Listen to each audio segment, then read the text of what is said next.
Hello and welcome to What Will Be with Bee. My name is Bee Flanagan. I'm a life and business coach, a youth coach and a motivational speaker delivering seminars and workshops around the areas of positivity, self-development and personal awareness. So it's great to have you here on What Will Be with Bee. Today I would like to talk to you about how you manage and deal with any fears that you might be facing at the moment, or any situations that you feel you're moving outside your comfort zone. How do you manage with that, and what way do you deal with it? If we look at fear first of all, and we look at what fears are, it's my belief that they really are just a thought.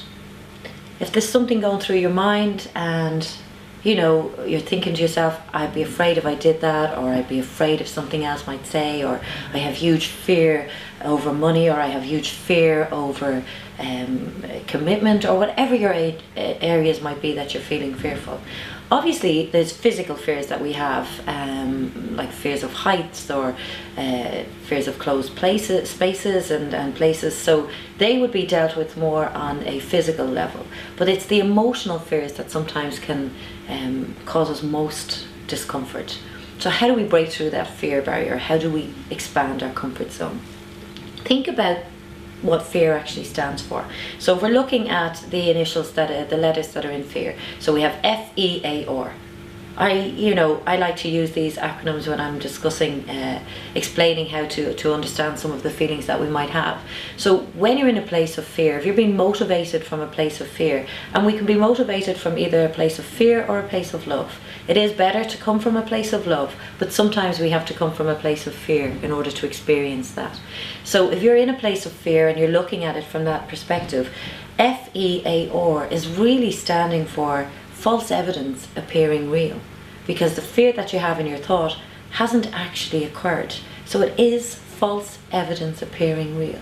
You're imagining this is the way it's going to turn out because of this fear that you have. And by having that thought process, we can restrict ourselves from experiencing some wonderful things in life because we might be just too fearful of it. So I like to turn a positive spin, as most of you know, on everything I talk about. So to turn that positive spin on how we can deal with fears, instead of having F-E-A-R, feeling around false evidence appearing real, I'd like you to look at the F-E-A-R and it appearing to be feeling excited and ready. So when something comes along that you have to deal with and you're thinking, oh, it's giving me anxiety or it's giving me panic, turn those feelings into excitement and say, bring it on. Fear becomes feeling excited and ready. And when you look at it from that place, you actually find yourself being able to break through that fear barrier much quicker. I'm sure you've read the book Feel the Fear and Do It Anyway, and that really is, I'm just going to feel this fear and go through it. And a lot of the time, the lesson is in embracing the idea that you will face this fear. So it's not actually the physical act of breaking through the fear barrier, but the emotional act of accepting that I'm going to do this. And when you get to that point, you're actually at a place where you have broken through the fear barrier. You mightn't even have to experience the physical experience that you're putting yourself forward to. So remember that. Turn the false evidence appearing real into feeling excited and ready. And then your comfort zone expands. Your comfort zone might not necessarily be a happy zone. It might be your comfort zone. But by taking one step out of your comfort zone, you will expand it.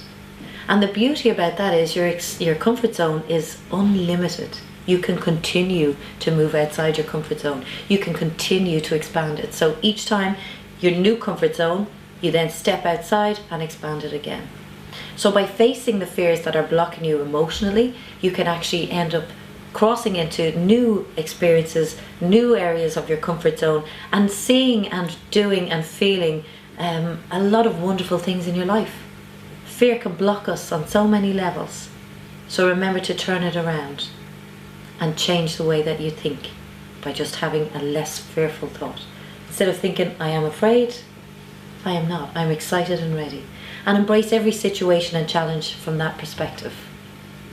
That's it for today. Thank you for joining me again on What Will Be with Bee. You can follow me on Facebook, or you can check out whatwillbewithbee.ie. And until the next time, thank you.